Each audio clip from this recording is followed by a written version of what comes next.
Sorry,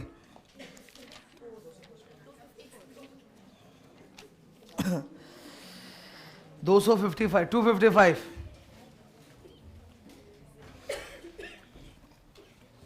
page number 255।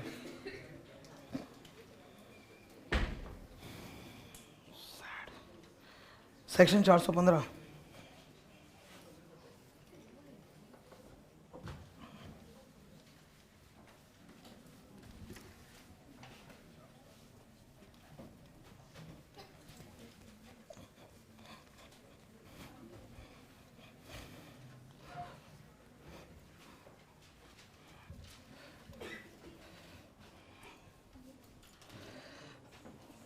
Start करें। अच्छा, मेरी बात को ध्यान से सुनते जाना। अब जो सेक्शंस आने वाला है, जिसको बोलते हैं ना एकदम हार्ड, वो गया। जो हार्ड था वो गया। मुझे वो बहुत हार्ड लगता है। जो मैं पढ़ा के आया ना पार्ट 1 में आज, वो मेरे को बहुत हार्ड लगता है। मेरे को हार्ड हमेशा वही चीज़ लगी है जिसमें समझने का कुछ नहीं होता और रट्टा भयानक मारना पड़ता है। बिकॉज वो ब्रेन में रहने वाला नहीं है। मैं बता रहा हूँ तुमको, वो ब्रेन में रहेगा नहीं। तुम आज निकलोगे ना, कल बात करेंगे, कल सवेरे बात कर लेना कि जो तुमको पार्ट 1 में पढ़ाया हूँ उसका आधा पर्दा याद रहेगा। मतलब बोलूंगा तो याद आएगा 70 साल, हाँ ऐसा कुछ था, बट फिर मैं पूछूंगा एग्जैक्ट बताओ ना, नहीं मालूम, ऐसा एकदम उतर जाएगा ब्रेन से वो। बिकॉज वो पूरा डेटा बेस था ना, वो तो डेटा था, समझने का कुछ था नहीं। तो उसको इसीलिए बहुत स्लो पढ़ाया। कोई भी चीज़ जब अपने स्लो पढ़ते हैं ना, एकदम टाइम लगा के, तो वो याद ज़्यादा होता है। और हड़बड़ी करते हैं ना, वो उड़ जाता है ब्रेन से। ठीक है, एकदम याद रखो, जो चीज़ तुम एकदम धीरे धीरे समय लगा के पढ़ेगा वो मेमोरी में ज़्यादा लंबे याद रहेगा, और जो हड़बड़ी करोगे वो भूलोगे। तो वो ऐसा चीज़ था जो तुम भूलते, इसलिए उसमें मैं बहुत टाइम लगाया। एकदम स्लो गए, धीरे धीरे एक एक लाइन पढ़ा, पहले बता दिया स्टोरी, फिर ड्रॉ किया, तो 2-3 बार रिवीजन हो गया। ठीक है, अब जो आने वाला है तुम महसूस करेगा कि वो आसान है। आसान है मतलब इतना आसान है कि तुम्हारे कॉमन सेंस से निकलना चालू हो जाएगा, इतना इजी है। See we have done allied law पूरा, ठीक है। वी हैव ऑल्सो डन ये अलाइड लॉ, शायद 22 क्लास का या 22.5 क्लास का ऐसा कुछ हुआ था। Okay, and we have done a lot of company law. Company law class का गिनती नहीं मालूम, पर बहुत ज़्यादा क्लास हुआ है। जहाँ तक आई थिंक सो 31 क्लास हो चुका है, आज मेरा 32 नंबर है, I think so. Because 25 classes तो मैंने ऐसे ले ली कंपनी लॉ में, और फिर मैंने 6 एक्स्ट्रा क्लास भी ली ना, वो 2 डिविडेंड और 4 कंपनी ऑडिट, तो 25 6 31 वो हो गया। तो आज 32 नंबर क्लास है। तो इतना अलाइड लॉ और कंपनी लॉ कर चुके हैं हम लोग कि तुम अब वो सुनोगे तो नेचुरल निकलेगा तुमसे। ठीक है, you remember competition act? Competition act में एक डायलॉग पढ़ा था कि अगर सीसीआई के अंदर, CCI competition commission of India, अगर सीसीआई का चेयरपर्सन उपस्थित नहीं है या गायब है या मर गया है, जो भी है, तो who will act as the chairperson for him? Senior most member. याद आ रहा है? वैसा कुछ आने वाला है अभी। रिमूवल याद है? रिमूवल, सीसीआई के मेंबर्स को कब आप रिमूव कर सकते हो? इंसॉल्वेंट हो गया, मेंटली या फिजिकली इनकेपेबल हो गया, convicted of an offense involving moral turpitude, has abused his position, has acquired such financial interest, वो उसके रिमूवल के ग्राउंड्स होते थे। याद है रेजिग्नेशन? रेजिग्नेशन के लिए कितने महीने का नोटिस था? 3 months का नोटिस था रेजिग्नेशन के लिए। वो सारा चीज एक एक करके लौट के आ रहा है। तो जो अब पढ़ा रहा हूं, यू हैव बीन एक्सपीरियंस्ड और ट्रेन्ड इन दैट अर्लियर, तो तुम्हारा माइंड तुमको पट पट पट करके हिंट देगा, शायद ऐसा हो सकता है, शायद वैसा हो सकता है। और जो तुम्हारा माइंड हिंट देगा ना तुमको, शायद ऐसा वैसा, वो इससे मैच कर जाएगा। तो अब तुमको तकलीफ नहीं होगा। अब तुम देखना कितना स्पीड होगा। पार्ट 1 में खाली मैं उतना सा पढ़ाया, 407 से 414, गिनती में कितना होता है? 8 सेक्शन होता है शायद ना, है ना? 8 सेक्शन होता है। अब तुम देखो कैसे स्पीड से मूव होगा। Are you clear on this? करते हैं इसको। 415 हेडिंग देखो क्या लिखा है, खाली हेडिंग देखो, खाली हेडिंग, एक्टिंग, सर्कल एक्टिंग।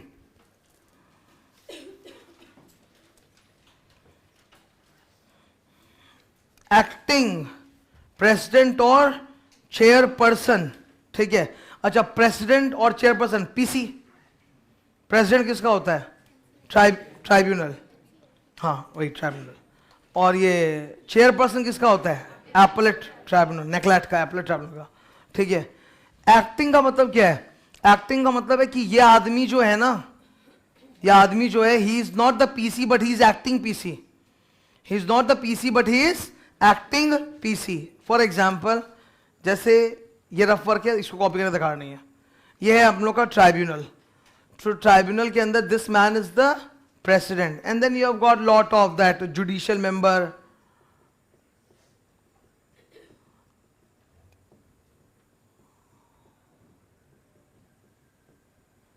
ये जुडिशियल मेंबर, ये टेक्निकल मेंबर, ऐसे बहुत सारे हैं। ओके, अगर ये नहीं है, ये बाहर है। बाहर क्यों है? या तो लंबा बाहर है या छोटा बाहर है, ठीक है। लंबा बाहर का मतलब है he is out of the position, there is a casual vacancy, मतलब हट गया, छोड़ दिया, तो वो स्थान अभी खाली है। मर गया है ये, पॉसिबल, या फिर रिजाइन कर दिया है, एटसेट्रा, तो इसकी पोजीशन ही खाली हो गई, तो ये तो लंबा आउट हो गया ना, परमानेंट टाइप का आउट, अभी जब तक नया आदमी नहीं आ जाए। और एक होता है छोटा आउट, ठीक है, टेम्पोरली वेकेंट है। टेम्पोरली, टेम्पोरली क्यों है भाई? ये इल है, ठीक है, सिकनेस, इल, इसका मेडिकल कुछ हो रहा है रीजन, उस वजह से ही इज टेम्पोररी आउट, पर वापस आ जाएगा, ठीक है। ये वह परमानेंट गया छोड़ के कोई और आएगा, और ये वह टेम्पोररी गया फिर आ जाएगा। तो during his absence, during his absence, who will act as the president of the tribunal? Who will act as the president of the tribunal? That is the question. Who will act as the president of the tribunal during the continuance of the vacancy or during his temporary absence? Who will act? That's why we are calling that person acting president. मतलब अभी के लिए acting president है, ये हटेगा, भारत सरकार लाएगी ना नया प्रेसिडेंट, ठीक है। अच्छा, एक चीज सुनो, मैंने पढ़ाया था who appoints president and who appoints chairperson। अभी तो यही दो आदमी का नाम हो रहा है ना खाली। प्रेसिडेंट किसके लिए? NCLT, और चेयरपर्सन किसके लिए? NCLAT। इनको अपॉइंट किसने किया था? अच्छा, CG ने किया था, बट क्या सिलेक्शन कमेटी के रिकमेंडेशन पे कि consultation of chief justice of India? In consultation with chief justice of India, ठीक है। तो अगर ये जा रहे हैं तो ये लोग फिर से एक आदमी भेजेगा, पर जब तक नहीं है तब तक temporarily someone has to occupy that position ना। तो जो भी आदमी आएगा उसको क्या बोलते हैं? एक्टिंग प्रेसिडेंट या एक्टिंग चेयरपर्सन। कौन आएगा? Senior most member. कौन आएगा? Senior most member. नीचे ठीक है क्या? एक बार मेरा एक डाउट, पहले डाउट कर लेते हैं फिर जाएंगे अंदर। यहां कौन आएगा? Senior most member. मेरा दो डाउट है। मेरा फर्स्ट डाउट है कौन सा मेंबर आएगा?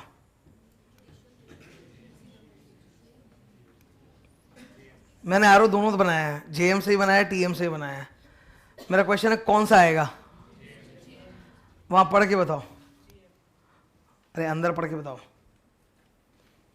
सेक्शन नंबर 415 अंदर पढ़ के बताओ।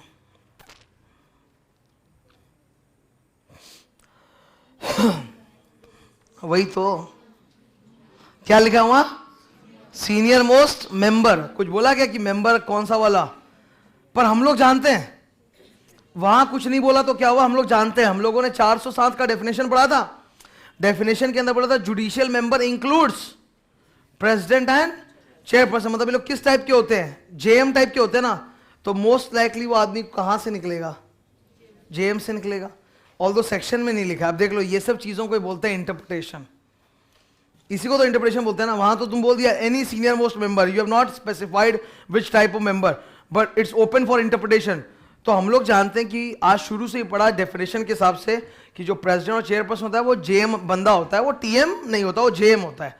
तो आप अगर इसको इसके पोजीशन पे किसी को लाओगे तो कौन होना चाहिए? वो जेएम होना चाहिए। So this comes out of interpretation, not out of section. ये बात क्लियर है? पहला डाउट था ये। मेरा दूसरा डाउट है, सीनियर मोस्ट बोल रहा है मेरे को, सीनियर मोस्ट किस आधार पे होता है? एज या फिर क्वालिफिकेशन या फिर holding the position in the tribunal? Holding position in the tribunal, यहां पे कितने लंबे समय तक था वो, ठीक है, तो उसको बोलते हैं सीनियर मोस्ट मेंबर। अभी क्लियर है एकदम? ये मैं लिखा दूंगा, ठीक है, ये दोनों लिख लेंगे हम लोग नीचे। सुनो एक काम करो, how many boxes do you see? 2 boxes है, पहला बॉक्स के बगल में लिखो कैजुअल वैकेंसी,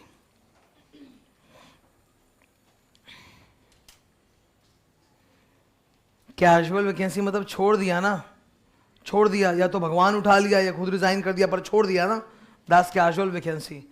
सेकंड वाले के बगल में लिखो इलनेस और एब्स, इलनेस और एब्सेंस,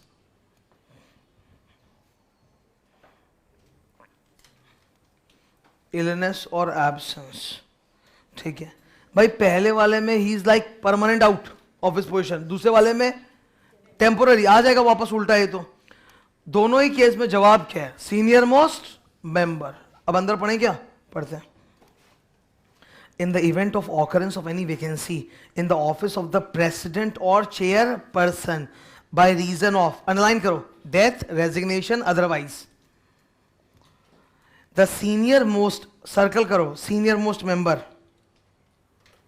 circle करो, senior most member shall act as the president or the chairperson as the case may be until, obviously until तब तक जब तक कि नया प्रेसिडेंट और चेयरपर्सन भारत सरकार सीजीआई के साथ कंसल्ट करके अपॉइंट नहीं कर देता, until the date on which a new president or chairperson appointed in accordance with the provisions of this act or to fill such act and enters upon this office। एक काम करना please, वहां पे जो लिखा था ना 4th लाइन में until the provisions of this act, तो वो provisions of this act के बगल में लिखो ना सेक्शन 412, फर्स्ट बॉक्स के चौथे लाइन में लिखा है ना appointed in accordance with the provisions of this act. अरे विच प्रोविजन? 412 में ही तो बोला था कि सीजीआई के साथ कंसल्ट करेगा या फिर क्या नाम है उसका, सिलेक्शन कमेटी के साथ कंसल्ट करेगा, तो 412 के हिसाब से अपॉइंट हो जाएगा, ठीक है। नाउ मेरा डाउट अभी भी बरकरार है, वही सीनियर मोस्ट क्या और मेंबर मतलब क्या, तो वो लिखाना है मुझे, लिखाएंगे। सेकंड वाला, सेकंड बॉक्स पढ़ रहा हूं मैं, सेकंड बॉक्स में क्या हुआ है? टेम्पररी गायब है वो। When the president chairperson is unable to discharge his functions owing to, underline करो तो, absence, illness or any other cause, absence, illness or any other cause, the senior, circle, senior most member shall discharge the functions of the president of the person as the case may be until the date on which the person, chairperson or PC, until the date PC resumes his duties। अभी छोड़ के तो गया नहीं ना, वापस आएगा ना, तो इस बार ये थोड़ा बोलेंगे until appointed, until he resumes his office। एकदम लैंग्वेज क्लियर है, कंट्रोल में जा रहा है पूरा। अब मेरा डाउट लिखो वहीं पे, वहाँ एडजस्ट हो सकता है क्या? तो बेटर रहेगा वहीं पे लिख लो, ऊपर नीचे लिख लो ना उसके, तो बेटर रहेगा, क्योंकि फिर वो अलग से कॉपी में जाके देख नहीं पाओगे। नोट 1, सीनियर मोस्ट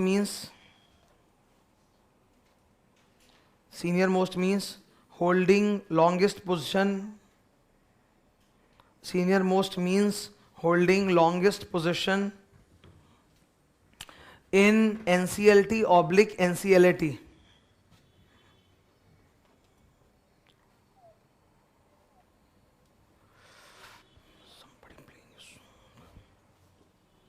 लिख लिया? Note 2, interpretation, note 2, interpretation,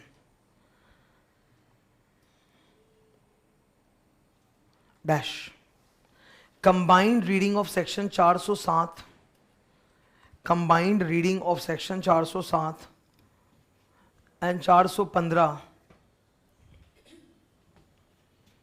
407 and 415 yields, quotation में लिखो senior most JM, senior most JM judicial member, ठीक है। तो दोनों को कंबाइंड रीडिंग से लगता है कि ये आदमी कहाँ से होना चाहिए, टेक्निकल वाला नहीं, ये तो जुडिशियल वाला होना चाहिए। ये समझ में आ रहा है? अरे तुम एकदम क्लियर है ना इस चीज़ के ऊपर, ठीक है।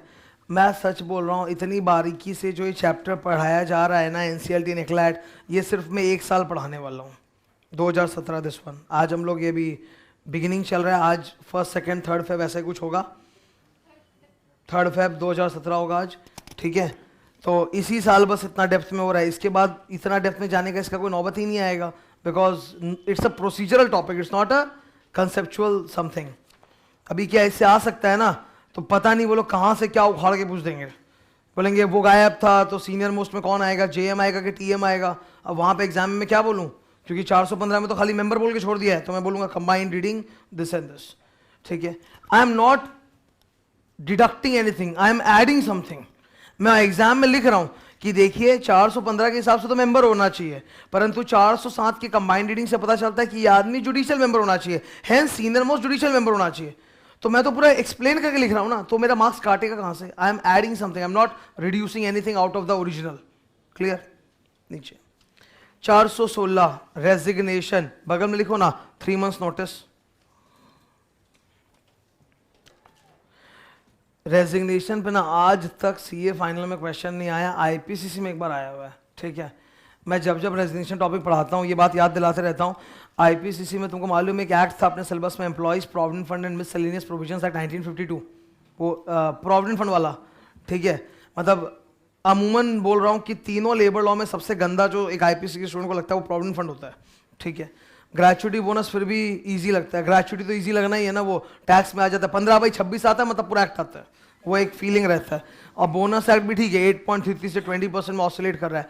जहाँ टेंशन होता है दैट्स पीएफ एक्ट, ओके। तो पीएफ एक्ट में ना एक बार आईपीसीसी में 2010 में क्वेश्चन आया था कि employ provident fund appellate tribunal, employ provident fund appellate tribunal का जो प्रिसाइडिंग ऑफिसर है, वहां पे प्रिसाइडिंग ऑफिसर बोलते हैं, ठीक है, वो रिजाइन करके जा रहा है। तो बताइए by what time he can relinquish his office. Resign और रेलिंक्विश में फर्क होता है। रिजाइन मतलब आज मैंने अपना रेजिग्नेशन दे दिया, रेलिंक्विश मतलब मैं कब वॉकआउट करके चला जाऊंगा, दैट्स रेलिंक्विश। तो क्वेश्चन था उस बंदे ने रिजाइन कर दिया, कब रेलिंक्विश करेगा? तो उसका आंसर था अर्लियर ऑफ 1 2 3, ऐसे आंसर था, earlier of 1 2 3। Number one, 3 months from the date of his notice. Number 2, until the government appoints a successor in his place. Number 3, until the expiry of his term. ये था। यहां answer क्या है? यहां अगर ये आदमी रिजाइन, सुन लो पहले, ये आदमी रिजाइन करता है तो उस पर कितने महीने का नोटिस है? बोलो। 3 months नोटिस। नोटिस पीरियड तुम समझता है ना, मैं बहुत बोल चुका, बोर्ड मीटिंग चैप्टर बताया था। नोटिस पीरियड मतलब रिजाइन करो फिर 3 महीने तक फिर भी आपको कंटिन्यू करना पड़ेगा, तब आप हटो। अच्छा 3 महीना जब आप नोटिस पीरियड में कंटिन्यू करते हो आपको पैसा मिलता है कि नहीं? अरे मिलता है, बिल्कुल पैसा मिलता है, ठीक है। यहां पर आंसर क्या होगा? By when can he relinquish his office? Answer is earlier of 1 और 2, या 1 2 3 नहीं है, या आंसर क्या? अर्लियर ऑफ 1 और 2। Earlier of number 1, 3 months from the expiry of the date of his resignation, 3 months from the expiry of his date of resignation. Number 2, until the CG appoints a successor duly in his place, whichever is earlier. तो their answer earlier of 1 or 2 he can relinquish, ठीक है। अंदर अच्छा resign तो कोई भी कर सकता है ना, पीसीएम, रिजाइन के बगल में लिखो ना PCM.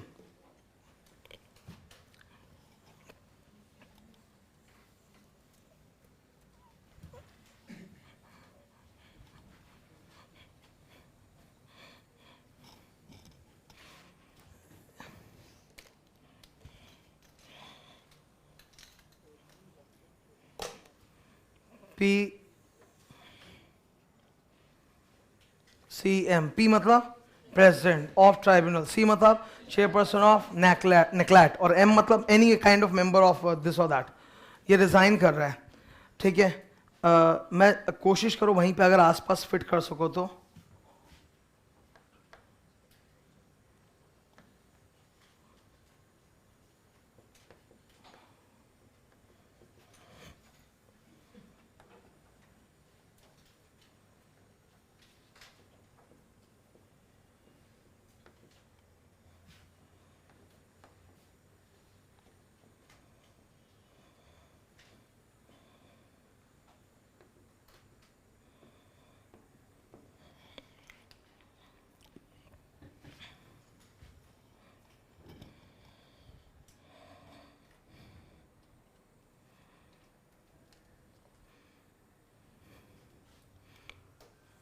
Resignation is one such topic ना जो फाइनल में आज तक आया नहीं है।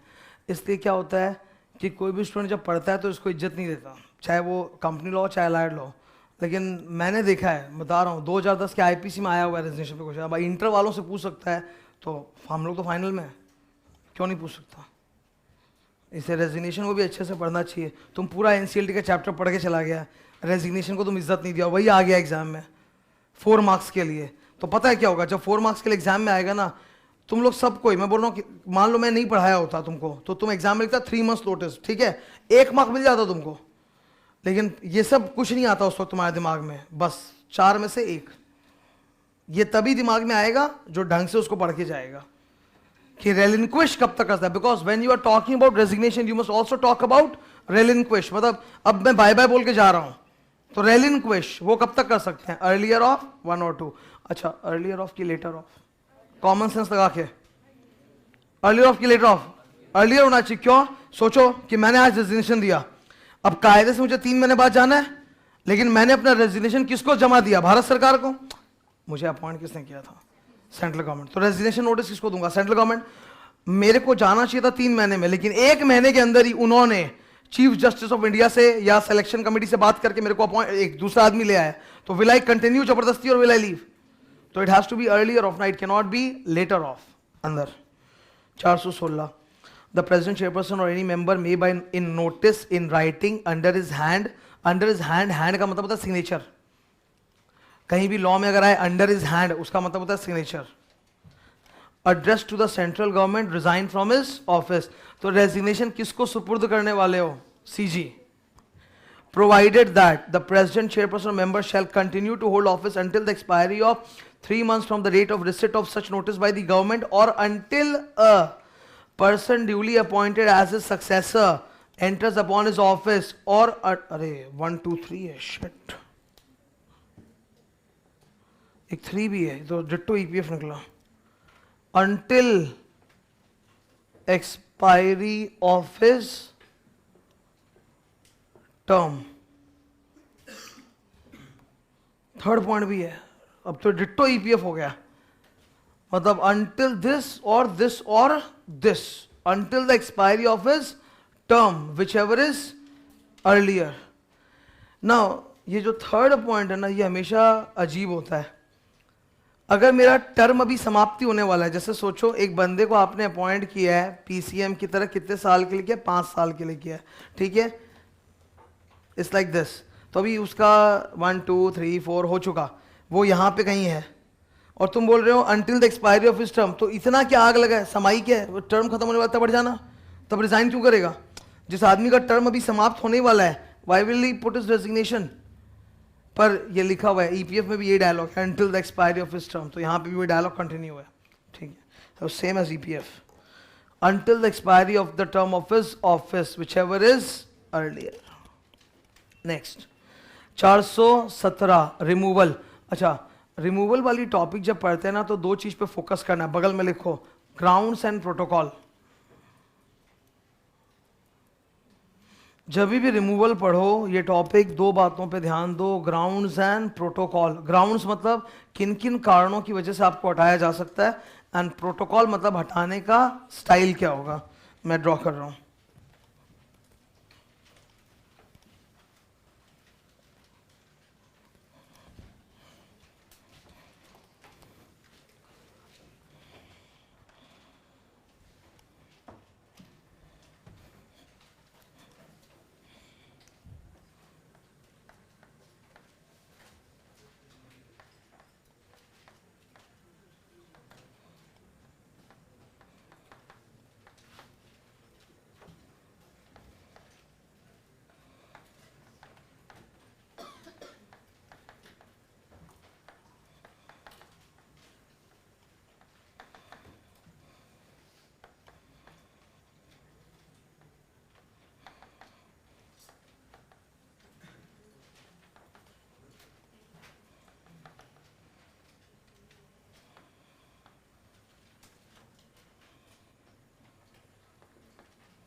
एक बार अच्छा ठीक कॉपी कर लो फिर बोलता हूँ।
ओके नो, तुमको दिख रहा है बोर्ड पे, मैं बोलना चालू करूं? हो गया। तो जब तुम शुरू में इस सेक्शन को पढ़ना चालू करेगा ना, तो 3 बॉक्सेस हैं। पहले बॉक्स में ये 5 ग्राउंड दिखेगा तुमको, लेकिन जैसे ही तुम सेकंड या थर्ड बॉक्स में जाओगे ना, वहाँ ये 2 अल्फाज मिलेंगे। ठीक है, तो मेनली ऐसे सोचो, प्रोवन मिसबिहेवियर और इनकेपेसिटी, ये बहुत ही इंपॉर्टेंट फ्रेज है। जब भी किसी जज वगैरह को हटाना पड़ता है ना, अरे ये लोग तो जज है ना, एनसीएलटी नेक्लेट के अंदर जो बैठे ये जज टाइप हो गए। Even the technical member is sitting on the bench, no. Even the CA in practice 15 साल वाला ही sitting on the bench and passing his judgment. तो ये तो जज टाइप हो गया। तो जज वगैरह टाइप को जब आप हटाते हो ना, तो मेन ग्राउंड और डायलॉग यही होता है, प्रोवन मिसबिहेवियर और इनकेपेसिटी। ठीक है, यही लैंग्वेज होता है। उसका एलैबोरेशन है ये 5 points, 5 grounds. So what are the 5 grounds? Number 1, insolvent. अच्छा, कोई आदमी इंसॉल्वेंट कैसे बनता है? ऑर्डर आता है कोर्ट का, इट्स नॉट कि आज मेरा मन हुआ आज मैं इंसॉल्वेंट, ऐसे नहीं होता। आप इंसॉल्वेंट कैसे बनते हो? आप अपना एक स्टेटमेंट ऑफ अफेयर्स बनाते हो जिसमें आपके असेट्स और लायबिलिटीज हैं, फिर उसका एफिडेविट करा के और ऑडिट करा के अपने स्टेटमेंट का जमा करते हो कोर्ट में। ठीक है, डिस्ट्रिक्ट कोर्ट में जमा होता है।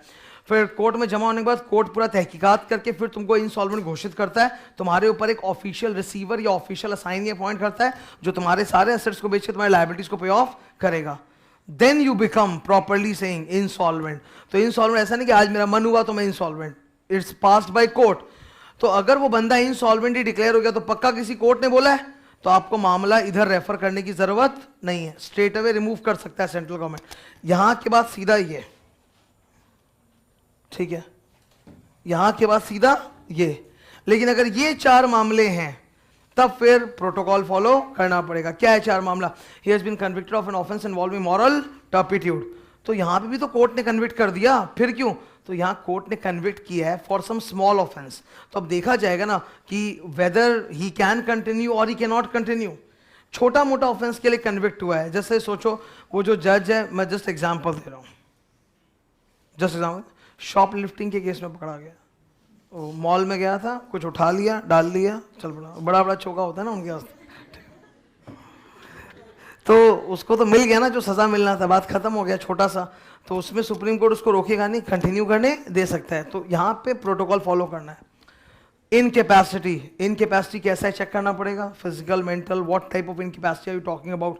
ओके, अगर तुम्हारा सिर्फ पार्शियल डिसेबलमेंट हो जाए, will you become incapable? Partial disable मतलब जज का एक हाथ नहीं है, तो does he become incapable? No.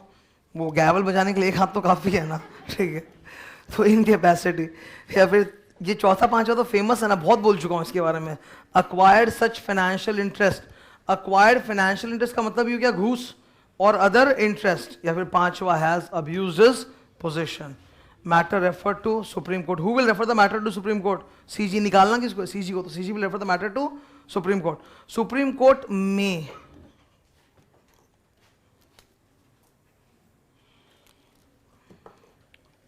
Pass interim order and suspend him, कि जब तक आपके खिलाफ जांच पूरी नहीं हो जाए आप कंटिन्यू करो, फिर आपको निकाल सकते हैं। तो मे पास इंटरिम ऑर्डर है।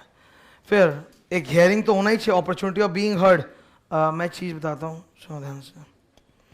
भारत के जितने भी, एकदम ध्यान से सुनना, भारत के जितने भी कोर्ट्स हैं ना, उन पे मतलब मोस्ट ऑफ द टाइम्स क्या अप्लाई होता है, कोड ऑफ सिविल प्रोसीजर 1908, ठीक है, ये अप्लाई होता है उनके ऊपर। नाउ द थिंग इज, कई ऐसे लॉ हैं जहाँ पे ट्राइब्यूनल्स क्रिएट किया गया, जैसे यहाँ पे भी उन लॉ के अंदर ना ये क्लियर बोल दिया गया कि इनके लिए code of civil procedure 1908 follow करना मैंडेटरी नहीं है, परंतु इनको भी principles of natural justice follow करना पड़ेगा। आई रिपीट वंस मोर, ठीक है, मेरी बात ध्यान से सुनना जो मैं बोलने जा रहा हूं। भारत के कई ऐसे लॉ हैं जिनके अंदर ट्राइब्यूनल अलग से एस्टैब्लिश किया गया। What is the purpose of establishing a tribunal? Why are you calling it a tribunal instead of calling it a court? Because ये किसी लॉ के अंदर बना है और उसमें उसी लॉ का मुकदमा जाएगा, ठीक है। मर्डर का केस थोड़ा जाएगा एनसीएलटी, एनसीएलटी में सिर्फ कंपनी लॉ के केसेस जाएंगे, तो इसको आप ट्राइब्यूनल बोल रहे हो।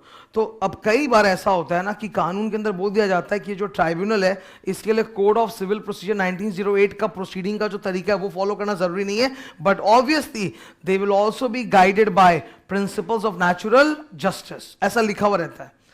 आई want to know what is principles of natural justice. सुन लो ध्यान से, ये दो चीज बोल रहा हूं, ये कहीं नहीं मिलेगा तुमको, बता रहा हूं, खाली तुम ध्यान से सुन लो। हर जगह डायलॉग सुनने को मिलेगा, principles of natural justice. So what are the two principles of natural justice? Number one principle clear सुन लो, भले ही 100 गुनहगार बच जाएं कन्विक्शन से, पर एक भी निर्दोष फंसना नहीं चाहिए। मतलब कितना ही डिले हो रहा हो, कभी भी किसी निर्दोष को सजा नहीं मिलना चाहिए, भले ही 100 क्रिमिनल भले ही छूट जाए। ये समझ में आ रहा है? That is number one principle. इसीलिए जस्टिस करते वक्त या वर्डिक्ट पास करते वक्त कोई भी तरह का हड़बड़ी नहीं होता, सारे सबूतों को देखा जाता है। बिकॉज हड़बड़ी में जब वर्डिक्ट निकलता है तो हो सकता है कि इनोसेंट को सजा दे दिया जाए रादर देन द कल्प्रिट। तो ये number one principle natural justice, 100 culprit भले ही फ्री, पर एक भी इनोसेंट फंसना नहीं चाहिए। दूसरा प्रिंसिपल होता है जो तुम लोग सब जानते हैं, बिना सुनवाई के सजा नहीं होगा, अपॉर्चुनिटी ऑफ बीइंग हर्ड। अच्छा, ये लैंग्वेज का भी बहुत बड़ा महत्व है, बहुत महत्व है इस लैंग्वेज का। क्यों नहीं लिख देते सीधा का सीधा हियरिंग, क्यों लिख रहे हैं opportunity of being heard? Because कानून आपको सिर्फ अपॉर्चुनिटी देता है कि आप आओ, हाजिर हो, अपने जवाब में आपको जो बोलना है सुनवाई वगैरह करो, तब हम ऑर्डर पास करेंगे। अगर आप नहीं आए तो क्या करेगा? क्या कोर्ट आपका वेट करता रह जाएगा कि एक्स पार्टे करेगा ना? अगर कोर्ट ने आपको कई बार सम्मन दिया, तुम नहीं आ रहे, पुलिस भेजा, घर बंद था, तो फिर कोर्ट क्या करेगा? कब तक वेट करेगा तुम्हारा? एक्स पार्टे करेगा ना। तो इसीलिए हम लोग बोलते हैं हियरिंग जरूरी नहीं है, पर अपॉर्चुनिटी ऑफ हियरिंग जरूरी है। तो what are the two principles of natural justice? Delay भले हो जाए पर कोई इनोसेंट नहीं फंसना चाहिए। सेकेंड प्रिंसिपल ऑफ जस्टिस क्या है? हियरिंग का मौका दो सामने वाले को अपने बचाव का। अगर फिर साबित हो जाता है कि वो गिल्टी है तो सुप्रीम कोर्ट वर्डिक्ट पास करेगा and then CG will kick off अंदर। अच्छा, एक चीज, ये प्रोटोकॉल खाली इन 4 के लिए, फर्स्ट वाले के लिए, द सेंट्रल गवर्नमेंट में after consultation with chief justice of India remove from office PCM. तो रिमूव कौन कर रहा है? Central government in consultation with CGI.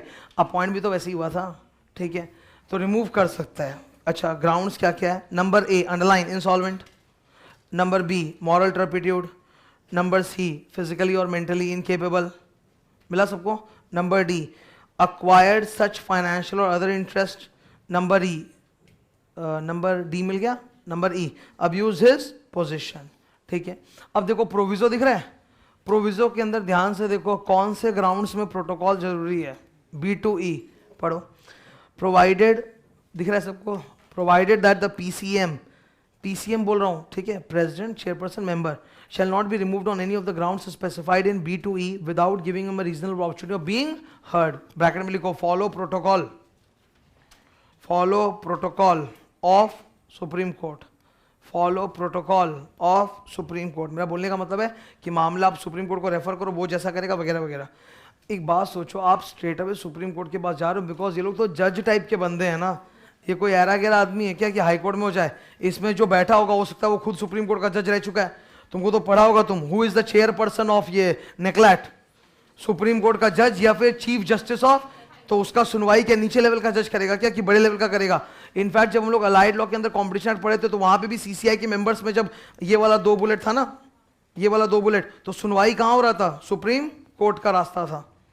Next second box, order by CG, the PCM, start करो।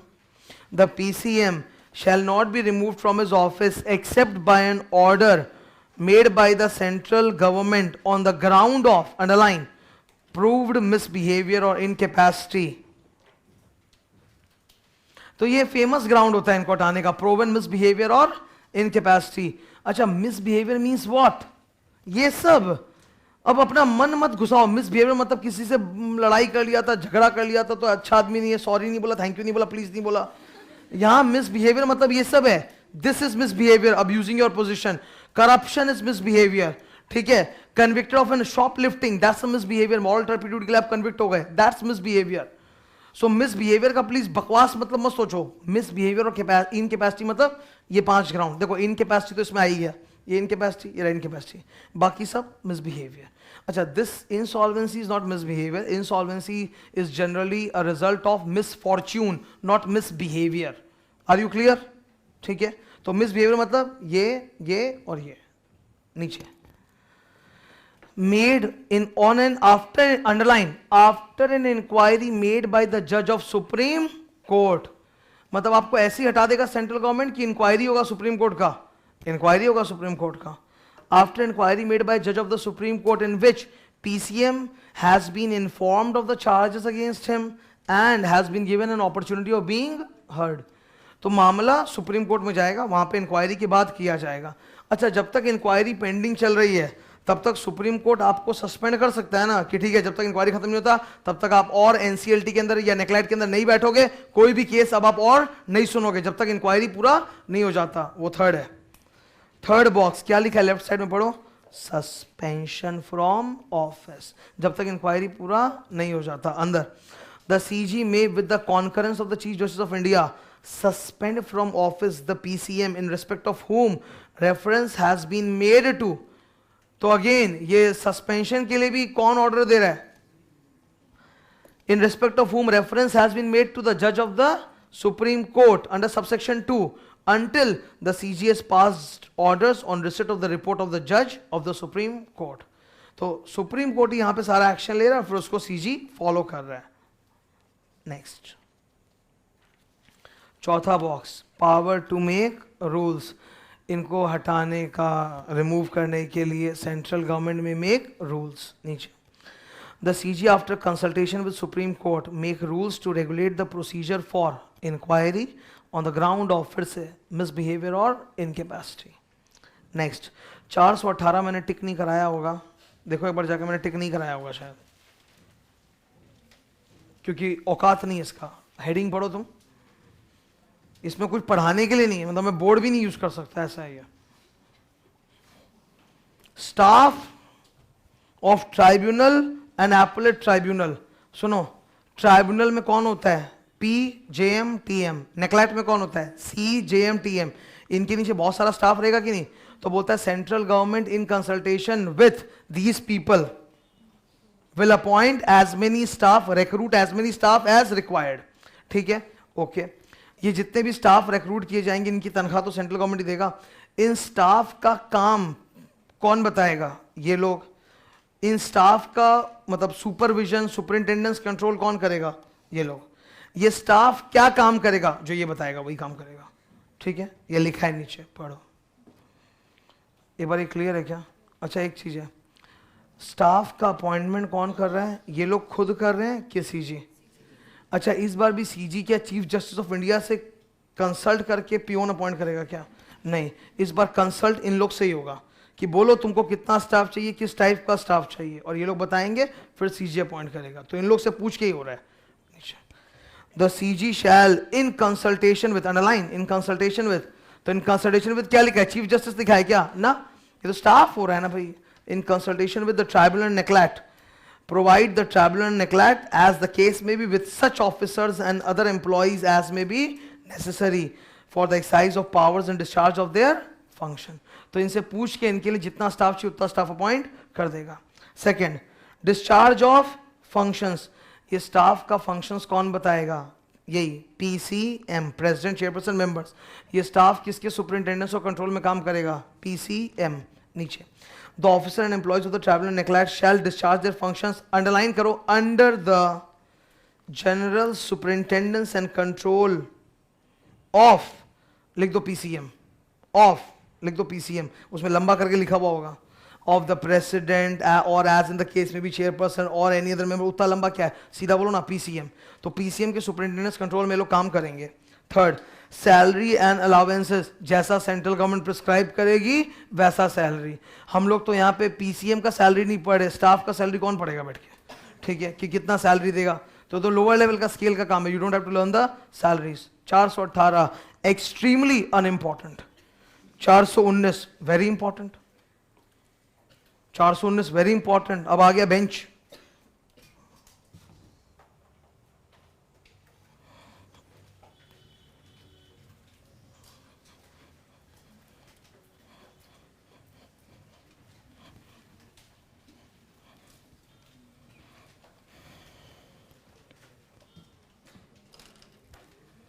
एक बार इधर बोर्ड पे देखना, खाली मैं बेंचेस के बारे में ड्रॉ कर रहा हूं, तुमको ड्रॉ करने का जरूरत नहीं है।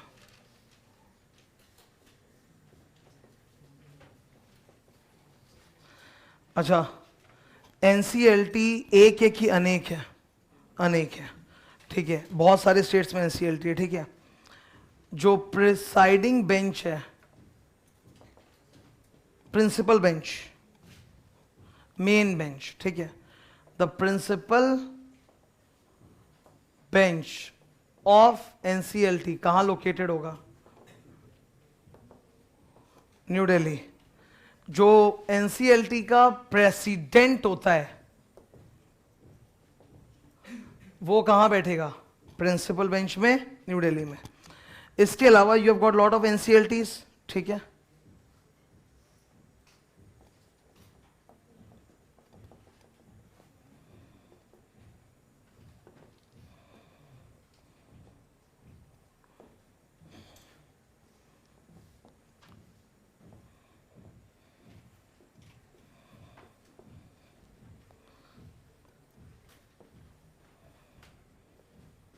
Normally speaking,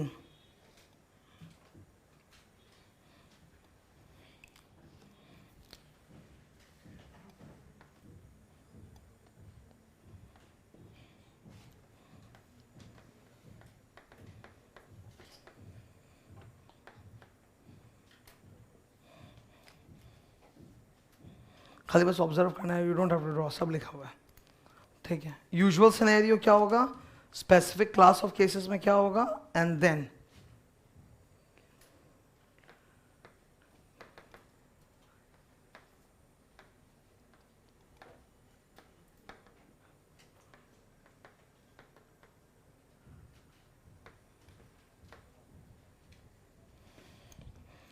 यूजुअल सिनेरियो ये है कि ये एक बेंच है, suppose, so this is a bench. तो इस पे कितने जज होने चाहिए बैठे हुए? एक जेएम, एक टीएम। ये यूजुअल सिनेरियो है। स्पेसिफिक क्लास ऑफ केस जो हल्के लेवल का होता है उसमें सिंगल मेंबर बेंच चलेगा, ठीक है। स्पेसिफिक क्लास ऑफ केस है मतलब हल्के लेवल के, उनमें सिंगल मेंबर बेंच चलेगा। लेकिन उसमें भी अगर मेंबर को ऐसा लगता है कि नहीं हो पा रहा है सॉल्व, देयर इज इंटरप्रिटेशन का लफड़ा, तो ही में रेफर इट टू प्रेसिडेंट, और फिर प्रेसिडेंट क्या करेगा, केस को शिफ्ट कर देगा टू डबल बेंच, ओके। जैसे मान लो एक स्पेसिफिक क्लास ऑफ केसेस है, वो लिखा नहीं कौन सा स्पेसिफिक क्लास, मतलब बेसिकली हल्का लेवल का जो केसेस है उनमें एक सिंगल मेंबर का बेंच बना देगा। अगर लेकिन during the course of proceeding उस सिंगल मेंबर को लगा, मेरी बात समझ में आ रहा है क्या, during the course of proceeding उस सिंगल मेंबर को लगा नहीं बॉस, मतलब ये इंटरप्रिटेशन का मामला सीरियस है, वी नीड मोर जजेस ऑन द बेंच, तो वो प्रेसिडेंट को बोलेगा और प्रेसिडेंट फिर क्या करेगा, वो मामला केस ट्रांसफर कर देगा टू अनदर बेंच जिसमें ज्यादा जजेस हो, ठीक है, उसमें ट्रांसफर कर देगा। अब ये देखो, ये तो सारे सीरियस मामले हैं, रिवाइवल, रिहेबिलिटेशन, वाइंडिंग अप, ये सब सीरियस मामला है। यहां पे बोलता है बेंच यूजुअली होना चाहिए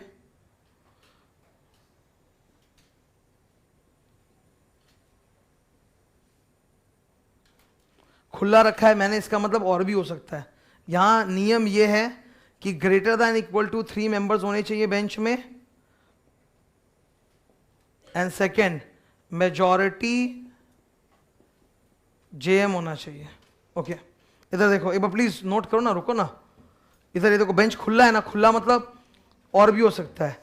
तो ये वाले सारे जो सीरियस मामले, इसमें बेंच में कितना मेंबर्स चाहिए, कम से कम 3, और क्या बोलते हैं मेजॉरिटी कौन सा टाइप का, जेएम। तो सपोज मेरे एग्जाम्पल में 4 है, तो 4 में से कितना जेएम होना चाहिए, 3 जेएम और 1 टीएम, ठीक है। अब इधर सीन क्या है, ये तो इवन नंबर है, this one is an even number. मैंने तो जानबूझ के 4 बनाया ना, 3 के बदले 4 बना दिया कि मानो इवन नंबर है। तो अब क्या होगा, इवन नंबर में डिफरेंस ऑफ ओपिनियन हो सकता है। अगर डिफरेंस ऑफ ओपिनियन है तो ये मैटर किसको रेफर करेगा, ये लोग प्रेसिडेंट, और फिर प्रेसिडेंट क्या करेगा, अपॉइंट एन एक्स्ट्रा मेंबर, ताकि ऑड हो जाए और वो जो जजमेंट देगा वो उससे सॉल्व हो जाएगा केस, ठीक है। ये पूरा सीन है जो आपने को लिखा हुआ है, देखते हैं, चलो नीचे आओ, कहाँ गया, हाँ पेज नंबर 256, नीचे देखो सेक्शन 419 मिला, बेंचेस ऑफ द ट्राइब्यूनल, दिख रहा है, ये अच्छा टॉपिक है बेंचेस, क्योंकि अचानक से बेंचेस आ जाएगा तो एक फ्रिक्शन है, क्या था क्या नहीं था, देखते हैं।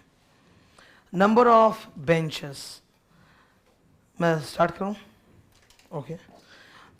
सुनो, 1 जून को ना जो नोटिफिकेशन आया था ना एनसीएलटी का, उसमें इन्होंने बताया था कि किस किस इलाकों में एनसीएलटी खोला गया, पूरा डिटेल्स था, कोलकाता, सारा बड़ा बड़ा सिटीज़ वगैरह सब में एनसीएलटी ओपन अप किया था। तो दे हैड नोटिफाइड कि किन किन इलाकों में बेंचेस बैठेगा एनसीएलटी का, ठीक है। There shall be constituted such number of benches of the tribunal as may by notification specified by the central government or done. Second, अच्छा ये रिजिड है कि फ्लेक्सिबल है, फ्लेक्सिबल है, आप और भी बेंचेस रख सकते हो जैसे से जरूरत पड़ेगा। एक्सपेडिशियस डिस्पोजल करना है कि नहीं करना है, 3 महीने में करना है ना। नेक्स्ट, सेकंड बॉक्स तो आसान है, प्रिंसिपल बेंच कहाँ होगा बोलो, गेस करो, New Delhi, capital of the country. The principal bench of the tribunal shall be at New Delhi, और जो ट्राइब्यूनल का पीसी पी क्या है, प्रेसिडेंट कहाँ बैठेगा, प्रिंसिपल बेंच में, दिल्ली में। थर्ड बॉक्स कौन सा है, कॉन्स्टिट्यूशन ऑफ बेंच, सुनना एक बार।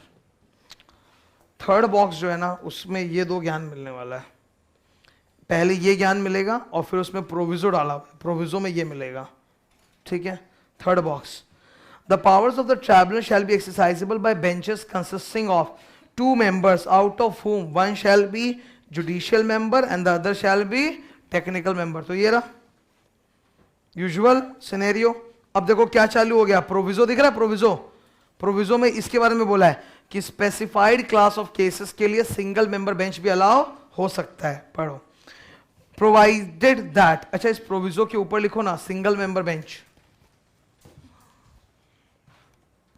इस प्रोविजो के ऊपर लिखो single member bench, provided that it shall be competent for the members of the tribunal authorized in this behalf to function as a bench consisting of a single judicial member। अगर single member bench है तो ये member कौन होगा, JM, single judicial member, and exercise the powers of the tribunal in respect of such class or classes or cases, such matters pertaining to such class of cases as the president may by general or special order notify। कि ये सब हल्के level के cases हैं, इसमें single member bench भी चलेगा, you don't need a TM for that, you need a JM for that. फिर एक प्रोवाइजो आ गया, अच्छा जब भी ना प्रोवाइजो के नीचे प्रोवाइडेड फर्दर दैट होता है तो इसका मतलब है ना, वो प्रोवाइडेड फर्दर दैट, उस सब सेक्शन का प्रोवाइजो नहीं है, वो ऊपर वाले लिखे हुए प्रोवाइजो का प्रोवाइजो है। ठीक है, एक चीज सुनो प्लीज, इधर ध्यान देना। रिलेटेड पार्टी में तुमको पढ़ाया था वो 188, 4 प्रोविजो थे, यहां पे प्रोविजो का प्रोविजो है, provided further that, this is like अ सब प्रोवाइजो। मतलब प्रोवाइजो में ये बोला, अब इसका भी एक एक्सेप्शन है, ये provided further that if at any stage of the hearing of any such matter or case it appears to the member that the case or matter is of such a nature that it ought to be heard by a bench consisting of 2 members, the case or matter may be transferred by the president or as the case may be referred to him, किसी और को transfer कर सकता है या president खुद भी देख सकता है, for transfer to such bench as the president may think fit। तो मामला फिर ट्रांसफर की तरफ जाएगा डबल मेंबर बेंच में एज यूजुअल। तो ये फिर इसका प्रोवाइसो पूरा। थर्ड बॉक्स नीचे, थर्ड बॉक्स क्लियर है क्या? Third box is third and fourth box, third नहीं, क्या नंबर इसका, 1 2 3 4 5, फोर्थ एंड फिफ्थ बॉक्स वो इसके ऊपर है। Fourth box, special benches. The president shall, for the disposal of any case relating to rehabilitation, restructuring, revival or winding up, एक काम करो ना, restructuring के बगल में लिखो ना amalgamation।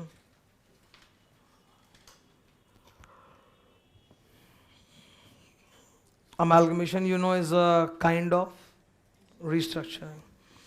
Restructuring, revival or winding up of the companies constitute one or more special benches। अब देखो पढ़ो क्या लिखा है, consisting of 3 or more members, majority necessarily being judicial members। ठीक है, तो इन सब मामलों के लिए स्पेशल बेंच बनेगा। अच्छा, स्पेशल बेंच में अगर इवन नंबर है तो, या यहां भी तो इवन नंबर है, इवन नंबर तो यहां भी है, इवन नंबर तो यहां भी है, तो इवन नंबर में अगर टाई हो गया, डिफरेंस ऑफ ओपिनियन, तो क्या करेंगे? फिफ्थ बॉक्स, मुझे कुछ एडिटिंग कराना है। फिफ्थ बॉक्स दिख रहा है 419 का 5, उसका हेडिंग लिखा हुआ है लेफ्ट साइड में कॉन्फ्लिक्ट ऑफ इंटरेस्ट। मिला क्या? काटो conflict of interest. Conflict of interest अलग चीज होती है, उसका मतलब है कि खुद का इंटरेस्ट आ गया उसमें। यहां कॉन्फ्लिक्ट ऑफ इंटरेस्ट, यहां डोप है, लिखो difference of opinion. Difference of opinion bracket में लिखो even number bench. Difference of opinion bracket में लिखो इवन नंबर बेंच। ओपिनियन का डिफरेंस है और बेंचेस में इवन नंबर ऑफ जजेस बैठे हुए हैं अंदर। ध्यान से पढ़ना इसका लैंग्वेज और इससे रिलेट करना। If the members of a bench differ in opinion on any point और points it shall be decided according to the majority. जैसे 4 में से 3 जन बोले ऐसा होगा, तो फिर तो बात ही खत्म हो गया। If there is a majority but if the members are equally divided they shall state the point or points on which they differ। किस पॉइंट पे उनमें डिफरेंस ओपिनियन आ रहा है वो किसको बोलेंगे? प्रेसिडेंट को। प्रेसिडेंट फिर उस पॉइंट के लिए केवल एक जज और अपॉइंट करेगा। एक चीज सुनो, इन लोगों में डिफरेंस ऑफ ओपिनियन किसी मुद्दे को लेके होगा, ये जो 5वां जज घुस रहा है बीच में, ये हर चीज पे फिर से सुनवाई करेगा कि केवल डिफरेंस ऑफ ओपिनियन पे अपना ओपिनियन देगा? जिस पॉइंट पे डिफरेंस है केवल उस पे अपना ओपिनियन देगा। ठीक है, पढ़ते हैं। मैं थर्ड लाइन पर हूं।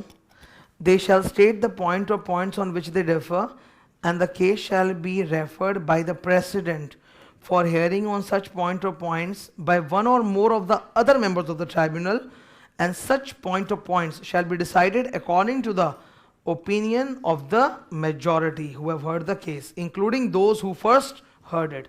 मतलब ये 4 और ये 5 मिला के फिर केस का सुनवाई होगा। तो अब ऑड नंबर हो गया ना, तो ऑड नंबर में तो फिर से वो झमेला होगा ही नहीं। क्लियर है? बेंचेस वाला topic clear? Okay, next comes order of tribunal 420। हल्का टॉपिक है, नॉट वेरी हैवी। इसके हेडिंग में कुछ एक्स्ट्रा लिखना है। ठीक है, order of tribunal and rectification of order and rectification of order. सुनो ध्यान से, पार्टीज का केस सुनने के बाद इन्होंने एक ऑर्डर पास किया था। उस ऑर्डर के अंदर कोई एपरेंट मिस्टेक था या मिस्टेक था? तो वो 2 साल के अंदर उस ऑर्डर का रेक्टिफिकेशन हो सकता है। कितने साल के अंदर रेक्टिफिकेशन हो सकता है? 2 साल। ये जो लोगों ने केस किया था ना, 2 पार्टीज, उनमें से ही कोई ट्राइब्यूनल को बोल रहा है कि देखिए आपके जजमेंट में ये एरर है, इसको आप ठीक कर दो, तो वो ठीक कर देगा, ठीक है। लेकिन इसमें एक छोटा सा इशू है।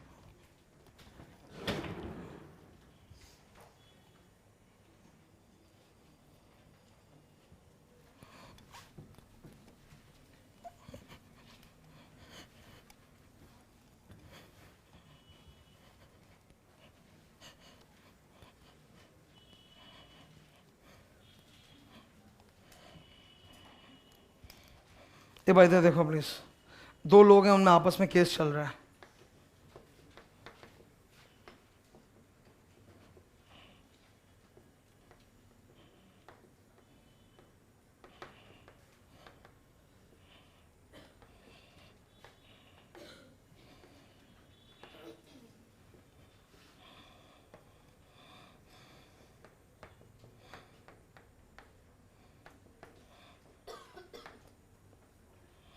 ठीक है, इधर ध्यान से देखो। इसमें केस चल रहा था, प्लेंटिव डिफेंडेंट, ये जीत गया केस, हार गया बेचारा, ये अपील करेगा, ऊपर कर दिया 45 दिन में। अगर इसका पास किया हुआ order already subject to appeal है, तब फिर ये रेक्टिफिकेशन नहीं कर पाएगा, ठीक है। नॉर्मली अगर इसके ऑर्डर के अंदर कोई भी मिस्टेक होता है तो रेक्टिफिकेशन कितने दिन में कर सकता है? लेकिन अगर उसके ऑर्डर पे अपील चल रहा है ऑलरेडी कोई, तब फिर रेक्टिफिकेशन नहीं हो पाएगा अंदर। 420 का पहला बॉक्स तो सिंपल एकदम, कोई भी ऑर्डर पास करने के पहले हियरिंग होना जरूरी है। An opportunity must be given to both the parties of being heard. First point, the tribunal after giving the parties to any proceeding before it a reasonable opportunity of being heard pass such order as it thinks fit. तो एक hearing का मौका मिलना चाहिए कि नहीं? Principle of natural justice, okay. How many principles of natural justice are there? 2। पहला तो ये दिख गया तुमको, और एक बोलो सबसे बड़ा क्या? कितने भी कल्प्रिट्स भले बच जाएं, इनोसेंट फंसना नहीं चाहिए। दैट इज द मेन, मतलब इसीलिए डिले होता है, उस वही डिले का कारण है, करेक्ट है। और ये सचमुच होना भी चाहिए, ये बहुत बड़ी चीज है। 100 कल्प्रिट भले छूट जाए पर इनोसेंट को फंसना नहीं चाहिए। दैट इज द मतलब worst thing that can happen. फिर तो जुडिशरी बेकार है कि जो दोषी है वो तो आराम से घूम रहा है, पर मतलब इनोसेंट है, क्योंकि दोषी का लॉयर अच्छा होगा। जो कल्प्रिट है, जो मतलब जिसको मिलना चाहिए क्रिमिनल, उसका लॉयर अगर तगड़ा है तो जीत जाएगा ना, ठीक है। तो इनोसेंट को सजा नहीं मिलना चाहिए, इसलिए भले केस कितना भी डेफर होते जाए। Justice delayed but not denied और रिवर्स्ड। नंबर 2, rectification of mistake by the tribunal. अब ये वाला जो बॉक्स है स्टार, सेकंड बॉक्स को स्टार, बोलूं मैं कितना साल में रेक्टिफाई हो सकता है इधर? लेकिन अगर वो ऑर्डर ऑलरेडी अपील में घुसा हुआ है तो the tribunal may at any time underline with in 2 years from the date of the order with a view to rectify any mistake apparent from the record, amend any order passed by it, and shall make such amendment if the underline if the mistake is brought to its notice by the parties। ठीक है, आगे provided. अब ये provided ही तो कमाल है ना, star. Provided that no such amendment shall be made in respect of any matter in respect of any order against which an appeal has been preferred under this act। तो appeal कहां चल रहा है? अच्छा, या तो अपील नेक्लेट में चल रहा होगा, या हो सकता है इसके भी ऊपर, कौन? सुप्रीम कोर्ट में चल रहा होगा। तो अपील चल, तो रेक्टिफाई बीच में नहीं कर सकता। थर्ड, अच्छा सुनो, एक मामूली सी बात, ऑर्डर को रेक्टिफाई करने के बाद उसका एक कॉपी, ये दोनों, इसने ऑर्डर को रेक्टिफाई कर दिया, रेक्टिफाई करने के बाद ये रेक्टिफाइड ऑर्डर है, तो इसका एक कॉपी दोनों पार्टी को देगा कि नहीं देगा? पढ़ो third box. Tribunal shall send a copy of every order passed under this section to all the parties concerned. ठीक है, 420 क्लियर था। 421 सरल है। 421 appeal from order of tribunal लिखो तो 45 प्लस 45, उसका ये मत कर देना 45 प्लस 45 टू 90।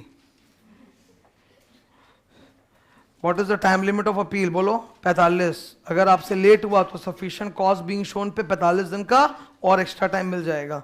स्टार्ट करूं, सिंपल। एक बार प्लीज ना बॉक्सेस का नंबरिंग कर दो ना, अंदर सबसेक्शन नंबर मैंने लिखा है पर फिर भी बाहर नंबरिंग करना, वो आदत सी हो गई है। स्टार्ट करते हैं। नंबर 1 क्या बोलता है, अपील टू नेग्लेक्ट, मतलब जो भी पर्सन एनसीएलटी के ऑर्डर से अग्रीव्ड हुआ है वो देखो ऐसा, ये आर्बिट्रेशन तो हो नहीं रहा है। Is it arbitration? नो, ये बकायदा कोर्ट है ना, तो एक को ऑर्डर देगा तो दूसरा तो दुखी होगा, या इसके फेवर में तो ये दुखी होगा, तो कोई तो अग्रीव्ड होना ही है पक्का। तो अग्रीव्ड पार्टी किधर मूव करेगा, नेग्लेक्ट में। Second, no appeal, star star, ये बहुत सॉलिड पॉइंट है, ये भी कई सारे एक्ट्स में तुमको मिलता है कॉमन। ये क्या है, एनसीएलटी ने ना दोनों पार्टी को सामने रखा, एनसीएलटी ने दोनों पार्टी को सामने रखा, हियरिंग हो गया, हियरिंग के बाद बोला देखो मैं ये ऑर्डर पास कर रहा हूं, are you okay with this? ये भी ओके था, ये भी ओके था, मतलब ओके विद द ऑर्डर, क्या ठीक है, आई एक्सेप्ट द मिस्टेक, मैं इतना दे दूंगा, ठीक है, तो दोनों ओके है। If the order has been passed with the consent of both parties, तब फिर फर्दर अपील नहीं हो सकता। इस तरह का प्रोविजन क्यों आया कि जिसके खिलाफ बोल रहे हैं उससे भी हाँ करवा लें, इसलिए कि अपील रुक जाए ताकि और केसेस पेंडिंग निलंबित नहीं हो, ताकि दोनों पार्टी के सामने की ये सजा है। तुमको क्लियर है? तो जो एक बार कई बार ऐसा होता है ना, दोषी है वो भी देख लेता है हाँ यार मेरा सब कुछ तो प्रूव हो चुका है कि I am the convict, I am the guilty person, I am the culprit, तो मैं इतना सजा के साथ ओके हूं, लेट इट बी, ठीक है। तो उस केस में अगर दोनों पार्टी के कंसेंट से ऑर्डर पास हो गया है तो फर्दर अपील नहीं। Second point, no appeal shall lie to NCLAT from an order made by the tribunal, underline करो, with the consent of the parties, with the consent of the parties. Third box, time limit of filing appeal, लिखो 45 plus 45।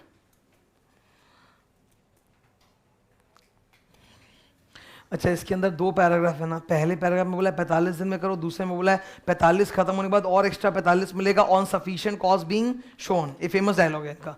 Second box में देखो मिलेगा sufficient cause, underline sufficient cause. Fourth, opportunity of being heard, वही order पास करने के पहले hearing होना चाहिए, we know that. 5, copy of the order, जो भी ऑर्डर पास होगा उसका एक कॉपी दोनों पार्टीज को प्रोवाइड किया जाएगा। तो बाकी तो बेकार था, मेन था second and third box, star, second and third.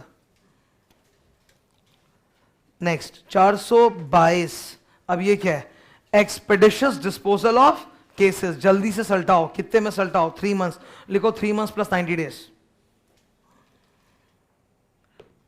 First 2 boxes है इसके अंदर, फर्स्ट बॉक्स के बगल में लिखो 3 मंथ्स, सेकेंड बॉक्स के बगल में लिखो 90 डेज, सेकेंड बॉक्स में लिखो 3 मंथ्स प्लस 90 डेज। तो फर्स्ट बॉक्स में बोला है कि tribunal shall try to expeditiously dispose of the case as possible not exceeding 3 months. Second में बोला है और 90 डेज का एक्सटेंशन हो सकता है अंदर। First box, every application or petition presented before tribunal and every appeal filed before the neglect shall be dealt with and disposed of by it as expeditiously as possible, and every endeavor shall be made by the tribunal or a neglect for disposal of such application or petition or appeal within 3 months from the date of the presentation before the tribunal or neglect। ठीक है, तो और डाल के लंबा कर दिया, सीधा बात है, एनसीएलटी हो या एनसीएलएटी हो, कितने दिन में सॉल्व करने की कोशिश करेगा, 3 months। Next second box, where an application or petition or appeal is not disposed of within the time specified in subsection 1, which means 3 months में नहीं हो पाया, the tribunal or neglect shall, underline, shall record the reasons for not disposing the application or petition or appeal within the time so specified, and the PC, लिखो PC, and the PC may extend the period by further 90 days। तो PC further कितने से extend कर सकता है, 90 days से। ठीक है, now they could have said, जैसा कि मैंने अर्लियर बोला 3 महीना, 3 + 3 बोल देते, पर 90 डेज बोला है ना। इसका देखो कोई लॉजिक नहीं होता। कई बार क्या होता है ना, डिटेल में पढ़ाने का एक दिक्कत यह आता है कि जितना ज़्यादा मैं डिटेल में घुसता हूँ, मेरे साथ सामने वाला भी घुस जाता है और फिर बोलता है कि ऐसा क्यों बोला, लॉजिक बताओ। मेरे को नहीं पता लॉजिक क्या है। I don't know what is the logic behind, क्यों ऊपर 3 मंथ है, क्यों नीचे 90 डेज लिखा है, भगवान ही जाने इसका क्या लॉजिक है। तो अब जैसे मैं जब ये जवाब देता हूँ ना, मेरे को उसका लॉजिक तो बोलता है, तो फिर पता है, फिर ये आता है सामने से reaction, I know the logic. क्योंकि 3 मंथ्स में 31 डेज भी हो सकता है, 28 डेज भी हो सकता है। भाई ये लॉजिक है, क्या बोल रहे हैं, मजाक कर रहा है क्या? इज दैट अ लॉजिक कि 3 मंथ में 30 डे 31 डे हो सकता है? अगर उसको इतना ही भड़ास था तो वो 92 डेज भी, मतलब वो पता नहीं जो ड्राफ्ट कर रहा है वो क्या सोच के कर रहा है। Section 423 appeal to supreme court 60 + 60, तो यहां भी तो बोलता है 2 months + 60 डेज, 60 + 60। यार ये इजी है, इसमें अगेन तुमको 2 पैराग्राफ मिलेगा। एक पैराग्राफ बोलेगा 60 दिन के अंदर नेकलेट से दुखी हो गए लाइफ में तो जाओ सुप्रीम कोर्ट, उसमें नहीं कर पाए सफिशिएंट कॉज बीइंग शोन, और 60 बोल देगा। देखो, any person aggrieved by an order of NCLAT may file an appeal to supreme Court, ठीक है। अच्छा अब एक बात सुनो, सुप्रीम कोर्ट में जब आप जाते हो ना, तो वो तभी संभव है जब उस कोर्ट, जिस कोर्ट के ऑर्डर के खिलाफ आप जा रहे हो ना, वो आपको एसएलपी दे दे। तुम्हारा मामला चल रहा है यहाँ नेकलेट में, तुम और नेकलेट से तुम ऊपर जाना चाहते हो सुप्रीम कोर्ट में, तो वो तभी मुमकिन है जब नेकलेट तुमको एसएलपी दे, स्पेशल लीव पिटिशन, की हाँ इसका ये जो मामला है it is actually interpretation of law related, ठीक है। एक होता है फैक्ट्स और एक होता है लॉ, 2 तरह के केसेस होते हैं। तो फैक्ट्स वाले पे नहीं बोलेगा, खाली जब बोलेगा इंटरप्रिटेशन ऑफ लॉ को लेके डाउट है और मामला ऐसा है कि yes it may go to supreme court, तब जाके ये लोग एसएलपी देंगे आपको, स्पेशली पिटिशन, तभी आप सुप्रीम कोर्ट में जाओगे। तो वो सुप्रीम कोर्ट में जाने का मतलब है you are seeking interpretation of statute, not facts. Facts या सबूत का लफड़ा है कि सबूत नहीं है, तो उसके लिए सुप्रीम कोर्ट नहीं है। Supreme court is only for interpretation. ऊपर any person aggrieved by an order of the appellate tribunal may file a suit to Supreme Court within 60 days from the date of receipt of the order of the appellate tribunal by him on any, underline box, question of law। question of law का मतलब लिखो interpretation।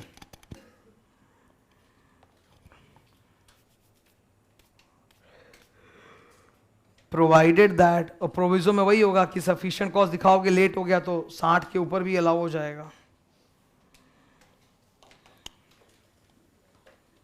Appeal to supreme court यहां तक done है।